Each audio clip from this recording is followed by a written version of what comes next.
un verset du Srimad Bhagavatam, chant 3, chapitre 17, verset 21. Om Namo Bhagavate Vasudevaya.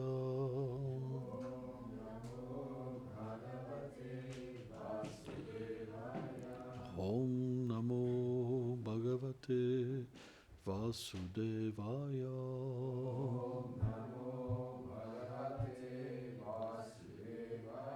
Om Namo Bhagavate Vasudevaya.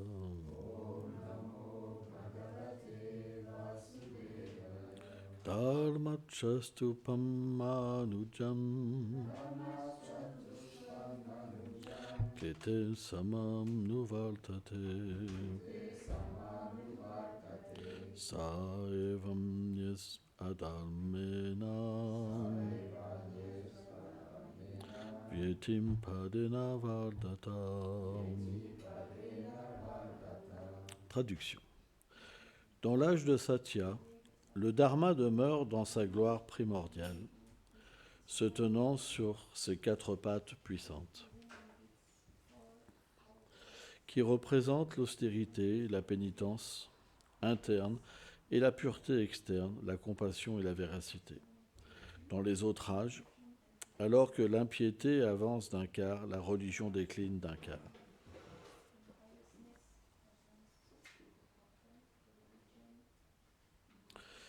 Commentaire. Dans l'âge de Satya, les quatre principes religieux étaient pleinement observés par la prédominance de l'influence de la vertu.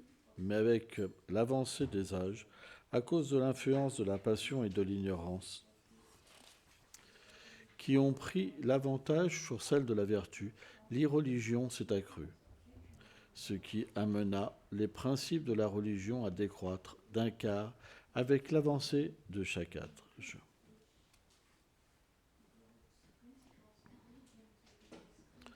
Om Gyanati Milandasya Gyanam Jalam Shalakayam Shakshurumeditam Jena Tasme Shigulave Namam Namam Vishnu Padaya Krishna Pestaya Bhutale Shrimate Bhaktivedanta Swami Niti Namine Namaste Sarasvati Devi Kaulavani Pracharine Nilveshesha Sunyavadi Prachatya Deshatarine Vanchakalpatarupyacham Kripasindupyahe vacha Patitanam pavanebhyo Vaishnavebhyo namo namaha. Jaya Shri Krishna Chaitanya Prabhu Nityananda Shri Advaita Gadadhar Shivasadi Gaura Bhaktavindam. Hare Krishna Krishna Krishna Hare Hare Hare Rama Rama Rama Hare Hare.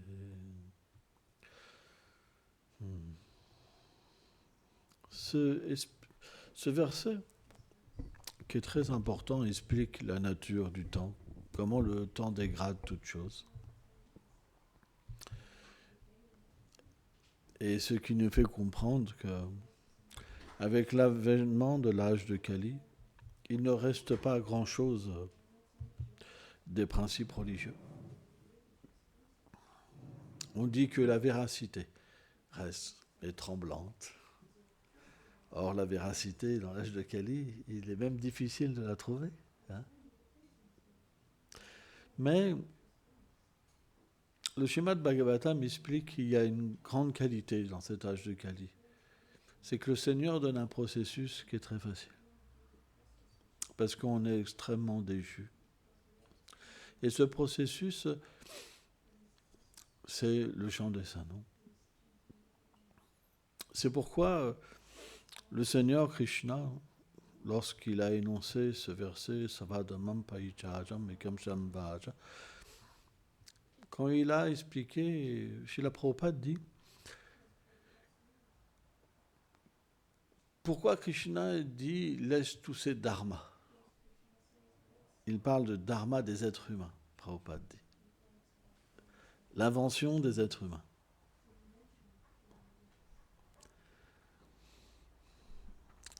Ce qui est relié au corps. Il crée des voies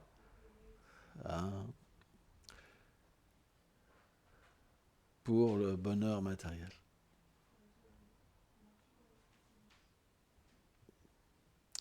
Donc ces voies qui sont polluées par l'ignorance et la passion, on doit les abandonner. Et qu'est-ce que c'est la véritable voie? Et c'est intéressant, je lisais quelques versets du Bhagavatam, mais je voulais partager ça avec vous, parce que ça m'a donné une idée, parce que je ne connais pas grand-chose, donc ça m'a donné une idée pour parler.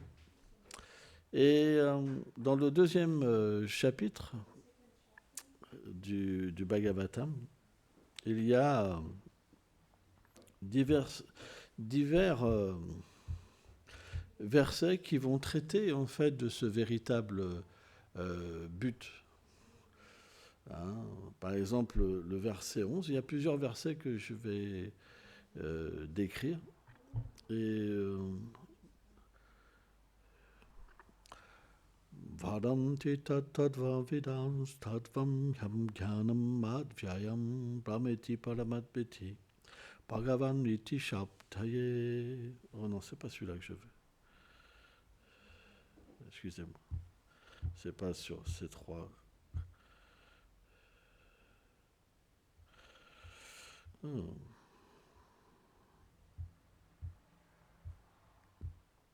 L'ordinateur, c'est pratique. Mais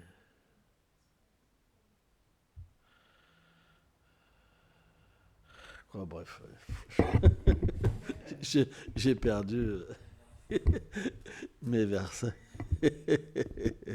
C'est pas mon style d'avoir un ordinateur. Moi, je suis quelqu'un qui doit parler avec le cœur. Donc, il y a cette grande qualité dans cet âge. Et le Seigneur vient et il demande aux êtres vivants d'abandonner ces fausses religions qui sont contaminées par les trois gunas. Et il dit simplement à Arjuna, abandonne-toi à moi. Et toutes les suites de tes fautes, je les prends sur moi. Tu n'as pas à t'inquiéter. Parce que je suis, je suis le but des Védas. Je suis cette personne suprême, qui est le but.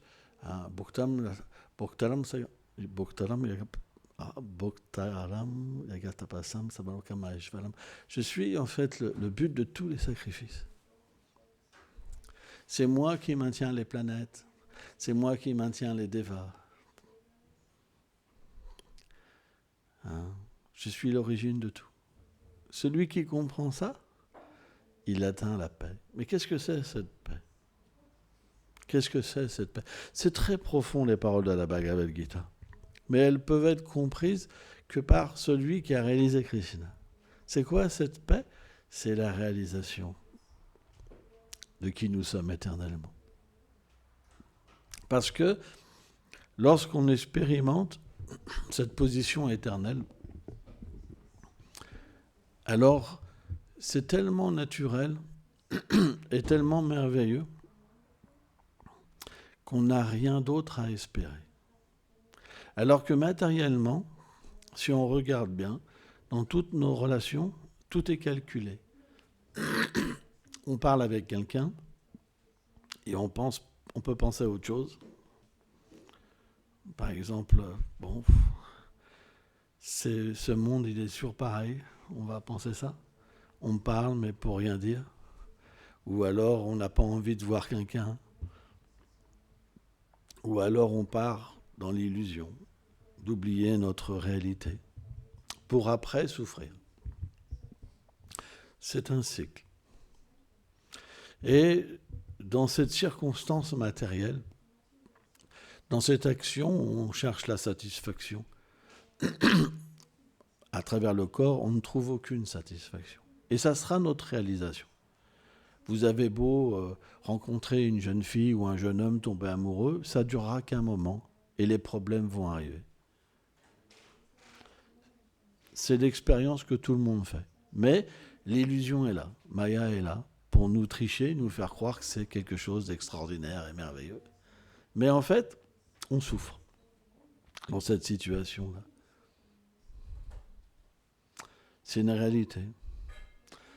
Parce qu'on ne peut pas être satisfait. Alors quand on est dans l'ignorance et qu'on ne connaît rien du tout, comme l'animal, souvent Prabhupada parle de cette position d'animal, alors comme on ne peut pas se poser de questions parce qu'on ne comprend pas une situation supérieure, alors on pense que c'est merveilleux, alors qu'on ne peut pas connaître une véritable satisfaction. C'est le règne animal, Prabhupada explique. Ça veut dire qu'on n'a pas le moyen d'échapper à cette situation, tout comme l'animal. Quand on a une conscience animale, on n'a pas le choix. On est emporté vers quelque chose et on est obligé de l'accomplir. Mais la conscience humaine, c'est différent. Parce que la conscience humaine, elle est dotée de discrimination. Mais à partir de quoi ? À partir des enseignements des acharyas et des enseignements du Seigneur suprême. Et c'est ça qui est très important. Cette discrimination, elle vient avec la connaissance. C'est pour ça que Krishna, dans la Bhagavad Gita, il dit que cette connaissance, elle brûle tout. Tout. Raja, Avidya, Raja Guna, Pavita, Mitam, elle est la reine de la connaissance. Elle révèle tout. Donc, notre vie, elle doit s'appuyer sur la connaissance. C'est pourquoi on doit étudier et on doit apprendre d'une manière authentique. Pour ça, Prabhupada a intitulé sa Bhagavad Gita telle qu'elle est. Parce que lorsqu'elle est interprétée à travers une filiation qui n'est pas authentique, elle ne porte pas de fruits. Parce que ce n'est plus les paroles du Seigneur suprême. Souvent, le Prabhupada disait « Aham, aham », c'est moi. Mais eux, ils disent « c'est le Brahman ». Ils interprètent même les mots en fait, du Seigneur suprême. Et donc, quand cette connaissance elle est interprétée par nous-mêmes, on ne peut pas avoir cette discrimination. Parce que notre discrimination va être faussée par notre propre interprétation. C'est pour ça qu'on doit avoir un gourou. Tadvidi, Paripasana, Paripasana sévère. On doit avoir un gourou. Le gourou nous dit dire, là tu te trompes. Tu penses trouver le bonheur, mais tu ne trouveras pas le bonheur. C'est une illusion. Ton indépendance, c'est une illusion. On parlait avec Radha. Quand Arjuna il a voulu rejeter son devoir, il dit « je ne peux pas combattre ». Et Krishna lui a dit « mais tu parles comme un sot ». Parce que, à moins que tu aies un gourou, tu te réfères à ton sentiment. Et ton sentiment, il est faux. Donc il lui a dit « tu crois être un sage, mais en fait, tu parles comme un sot ».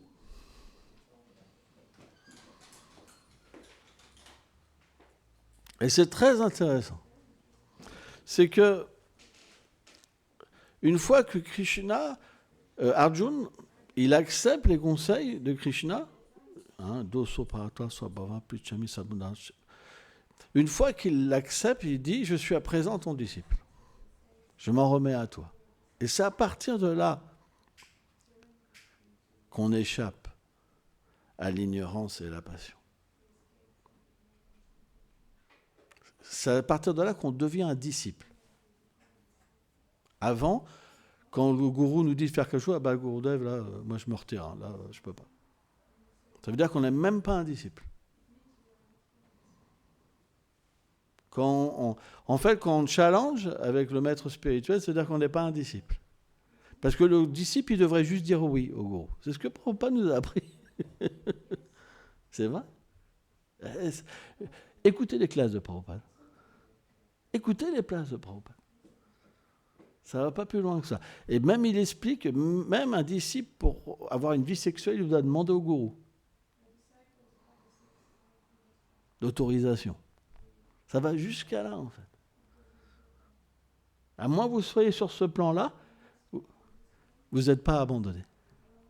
Si vous n'êtes pas abandonné, comment vous voulez réaliser votre réalité éternelle? C'est pas possible. C'est impossible. Parce que Krishna ouvre la porte de sa demeure à celui qui est complètement abandonné. Ça va dans le même Parityaja. En fait, quand il parle de cet abandon, ça se réfère aussi à son dévot. Parce que si on se réfère à l'Adipurana, lorsqu'il dit que celui qui se dit être mon dévot, qui veut me servir directement, il n'est pas véritablement mon dévot, mais celui-là qui est le dévot de mon dévot. Et il dit ma véritable adoration, c'est l'adoration de mon dévot. Donc on doit comprendre, hein, comme le Chitta-Astamrita explique, que Krishna apparaît sous la forme du gourou. Et il y a de nombreux exemples qui sont donnés comme Dhruva Maharaj, avec Narada Muni. Même Vyasadeva.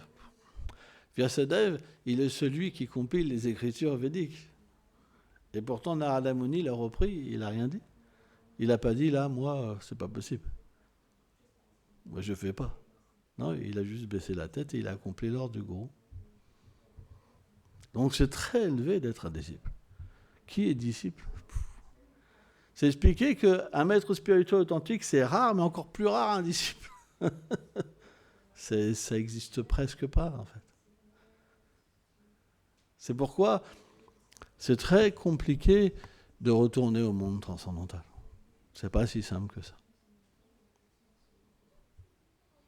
Quand Srila Prabhupada parle d'un service sincère, il y a vraiment... il explique dans les teneurs et portées de la Bhagavad Gita ce que c'est un disciple. C'est extraordinaire. C'est quelqu'un qui porte les instructions du gourou sur sa tête et qui médite 24 heures sur 24 sur ses instructions et qui s'abandonne. On n'est pas des disciples. C'est pourquoi il n'y a pas de goût dans notre pratique. On est des dévots qui sont des êtres qui sont habillés comme des dévots avec de l'orgueil. Parce qu'on n'est pas capable d'entendre certaines choses. Donc dans cette limite-là, ça veut dire un voyage de plusieurs vies pour atteindre cette perfection.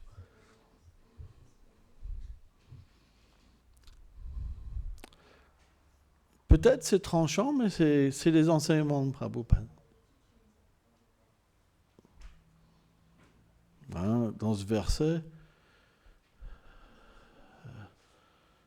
Bhaktimam abhijanati yatam jat jasmi tata. Tatomam tadvatam gyanam vishatita adantaram. Krishna a dit, seul par cette dévotion, on peut m'atteindre. Me conquérir. Et entrer dans ma demeure. Mais la dévotion, c'est tellement élevé. On est dans une forme d'illusion quand on pense qu'avec cette mentalité, on va pouvoir retourner à Krishna.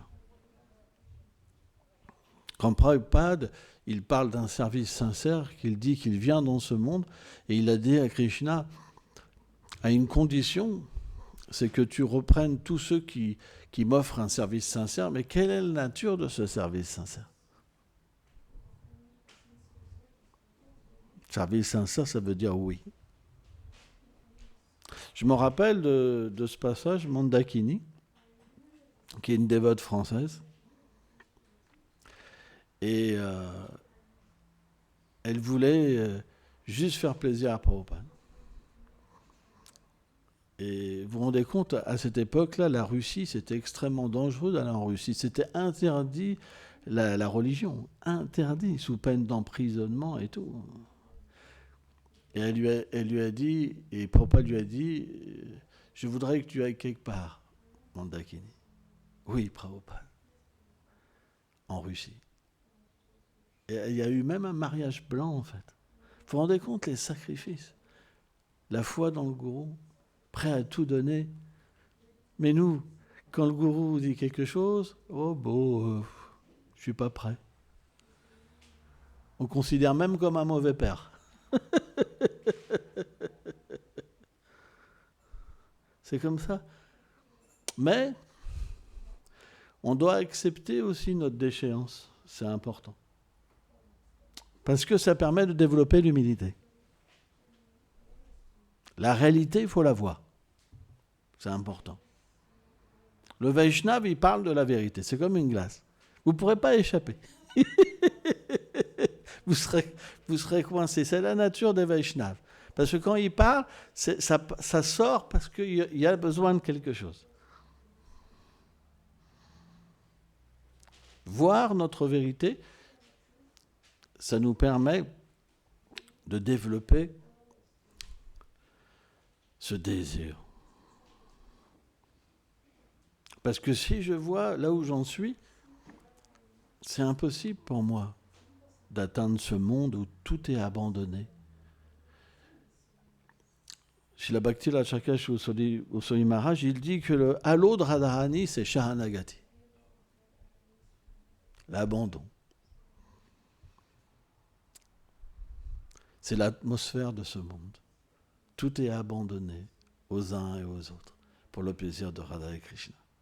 Comment on va atteindre cette plateforme en étant indépendant, en faisant notre petite vie? C'est impossible. C'est pour ça que Prabhupada vient.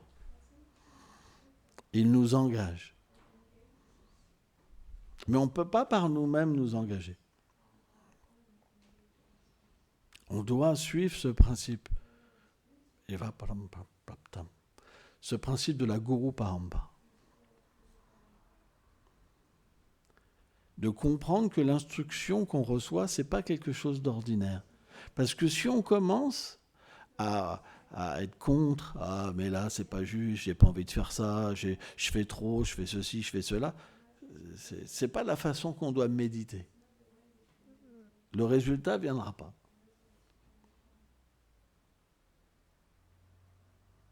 Le résultat, il sera le malheur. On sera dans un temple à prendre plaisir. Prabhupada parle souvent de ça. De dévots qui vivent dans un temple pour prendre plaisir. Notre but en vivant dans un temple, c'est de distribuer la miséricorde. Mais c'est difficile. Parce que quand on perd la connexion, on perd l'énergie de miséricorde. Et on est poussé par l'énergie matérielle à vivre notre petite vie. Et dans cette conception religieuse, je dis bien religieuse, parce que Prabhupada dit, la spiritualité, c'est relié à l'âme. Dans une classe, il dit ça. La spiritualité, c'est relié à l'âme. Et la religiosité, souvent, c'est relié au corps.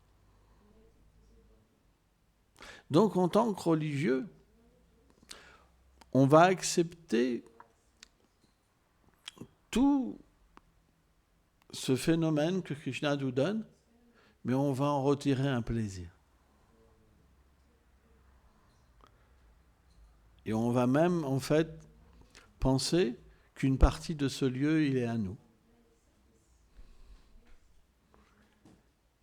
Qu'il y a des choses que j'aime, qu'il y a des choses que j'aime pas.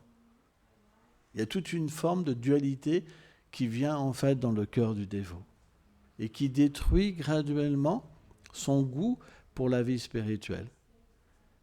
Et à ce moment-là, il est forcé de prendre le goût dans des choses matérielles. C'est quelque chose qui est extrêmement subtil. C'est pourquoi on doit être vigilant Et cette vigilance, on peut l'avoir que par l'enseignement des Vaishnavas comme Prabhupada. C'est pourquoi l'étude, le fait d'écouter les paroles de Prabhupada dans les classes, le fait d'étudier ses livres. Alors bien sûr, Srila Prabhupada, dès le premier commentaire du Bhagavatam, explique qu'on doit aussi étudier les autres acharyas. Mais ceux qui n'ont pas étudié les livres de Prabhupada, ils n'ont pas des bases. Parce que Srila Prabhupada donne des bases tellement, tellement merveilleuses.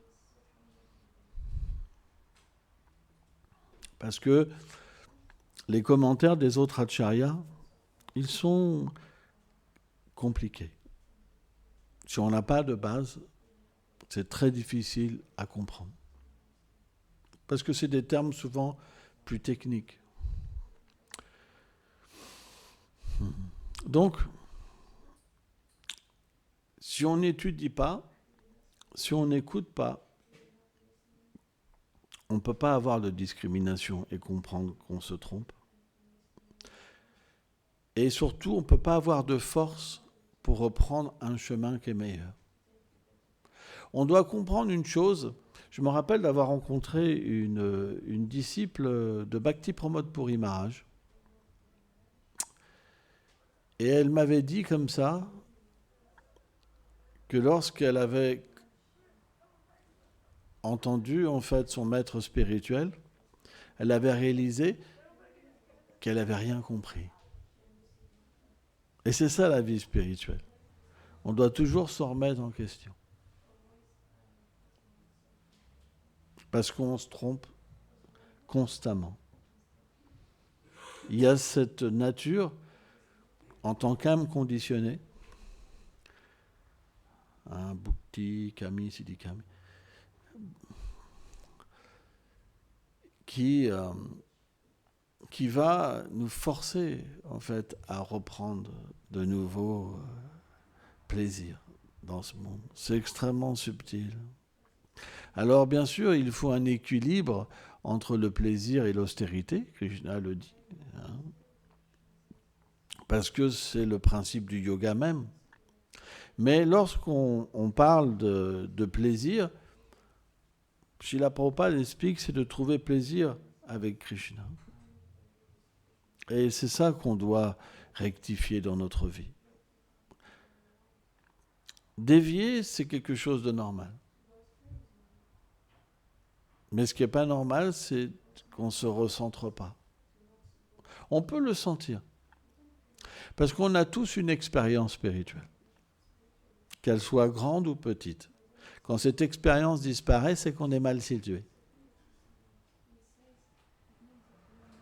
Parce qu'elle devrait toujours être là, si on était bien situé. Donc pourquoi Krishna nous donne une expérience supérieure? C'est pour comprendre de quelle manière il faut se situer.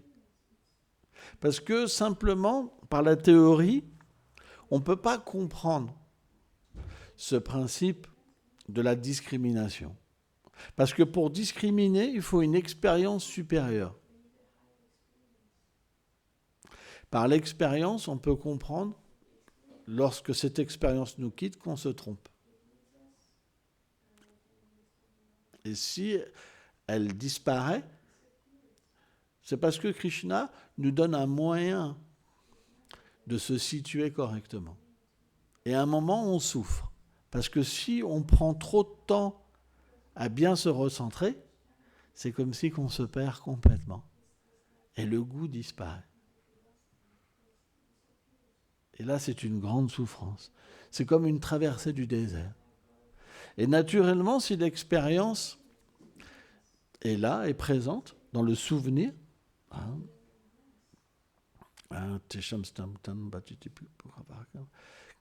si cette expérience est là, dans le souvenir, par la miséricorde de Krishna, alors naturellement, on va pleurer.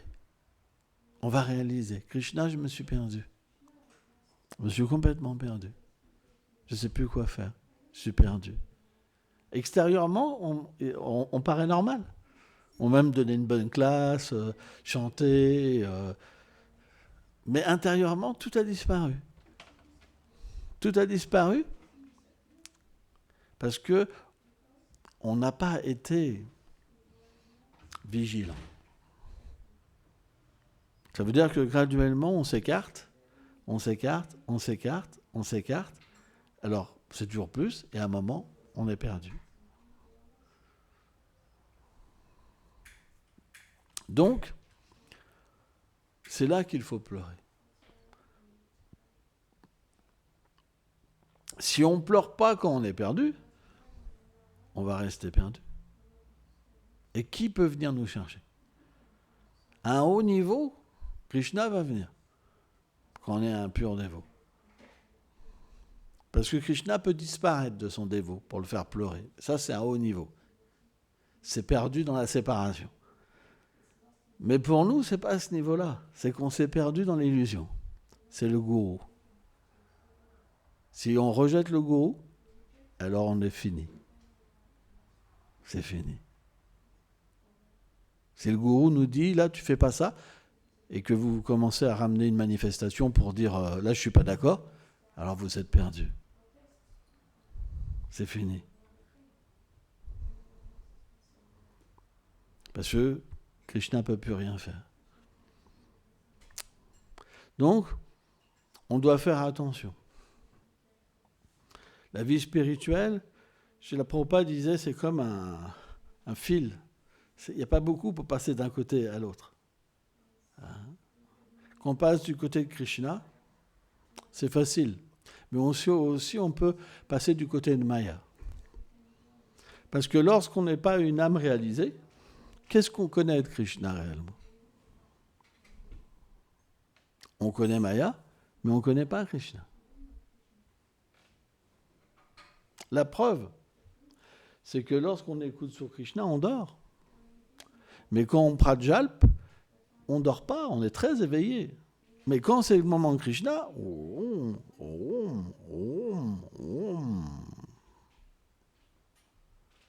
c'est une preuve. Et au moment de la mort, au moment de la mort, qu'est-ce qui va se passer ?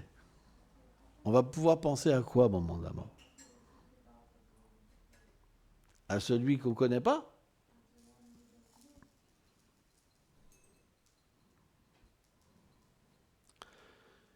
Bien sûr, Krishna est miséricordieux. Parce que son nom n'est pas différent de lui-même. Et parce qu'on s'est entraîné toute cette vie à chanter, alors naturellement, on prendra refuge du Saint-Nom. Krishna, il dit, au moment de la mort, ce sont des pensées de la personne qui donnent en fait le résultat de sa prochaine naissance. Et on voit dans l'histoire de Narada Muni, quand Narada Muni a atteint l'amour de Dieu, c'est un divertissement bien sûr, quand il a quitté son corps, il a obtenu tout de suite sa nature éternelle, comme un flash. Et il a atteint la plateforme d'être un serviteur éternel du Seigneur suprême.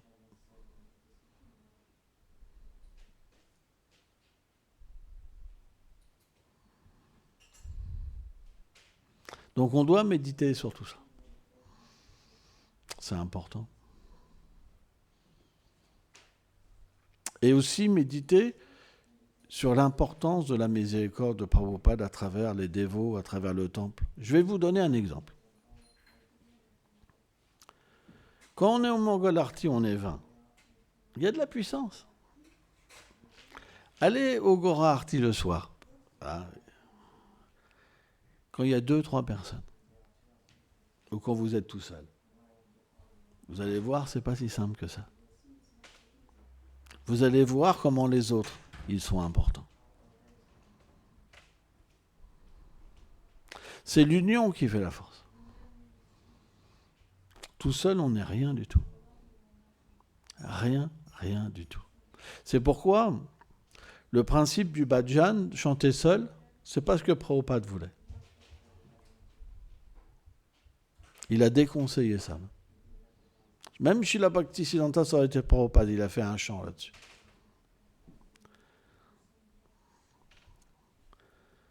Les prétendants, ils prétendent avoir la dévotion dans un coin, alors qu'intérieurement, ils méditent sur des choses qui sont différentes de ce qu'ils font. Krishna parle de ça dans la Bhagavad Gita. Et il a dit à Arjuna, je ne veux pas que tu sois ce genre de simulateur. Je ne veux pas. Parce que ce n'est pas en rejetant ton devoir que tu pourras te réaliser spirituellement. Chacun a une nature, chacun a un devoir. Et c'est très important de le faire.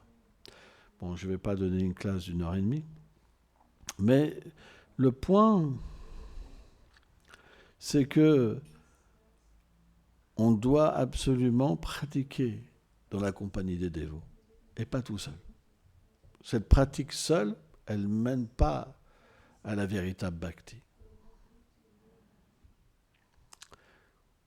Et c'est ce que nos acharyas expliquent.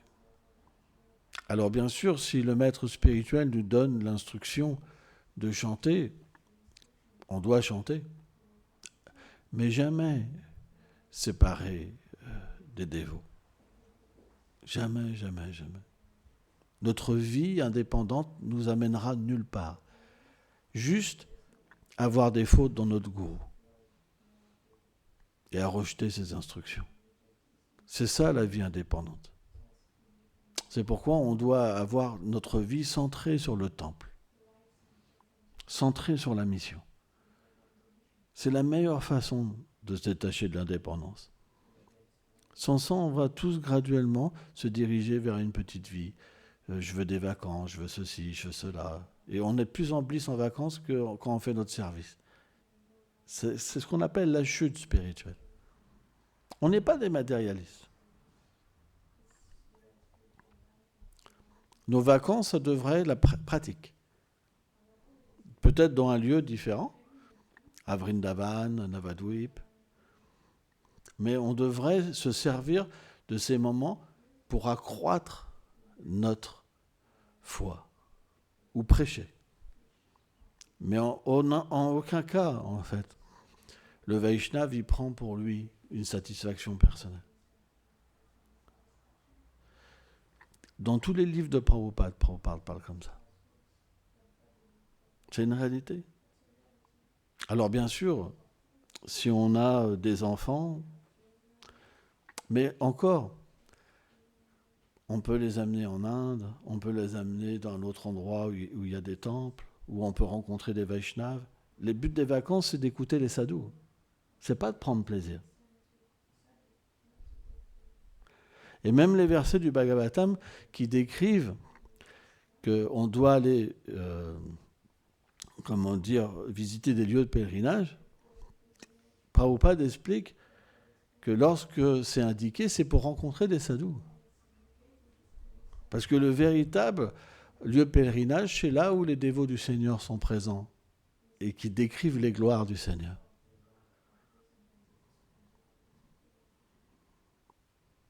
Prabhupada explique ça dans ses classes. Donc on doit faire extrêmement attention, la vie est courte. Et si on prend plaisir, alors ça fait reculer la réalisation spirituelle. Donc, chacun fait ce qu'il peut, je comprends. On doit en parler pour moi, pour tout le monde. On doit absolument faire attention et se recentrer. C'est important. C'est très important.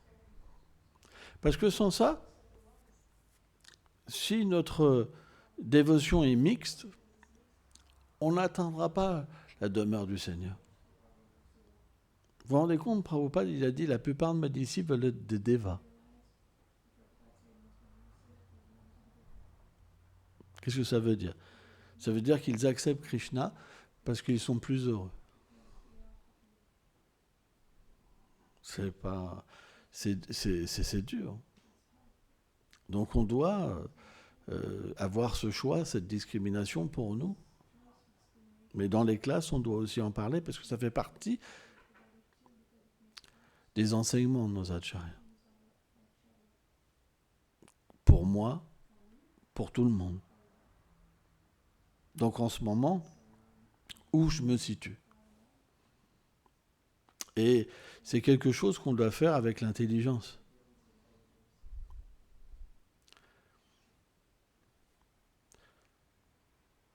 C'est comme ça. Ces grands Vaishnavas qui viennent du monde transcendantal, ils sont complètement purs. Il n'y a pas une trace de plaisir qu'ils cherchent pour eux-mêmes. Même pas une petite trace, il n'y a rien. Srila Vishwanath Thakur, il explique de quelle manière Krishna se donne à son dévot.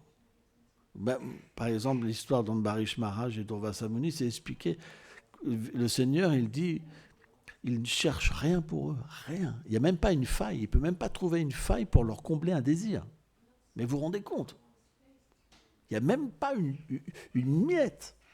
Il est obligé de se donner. Il devient l'esclave de ces Vaishnavas. C'est tellement élevé, un dévot du Seigneur. C'est pourquoi on doit avoir cette forme de discrimination. C'est pas mauvais. On doit l'avoir. On doit tout engager pour le Seigneur. C'est super important. Tout.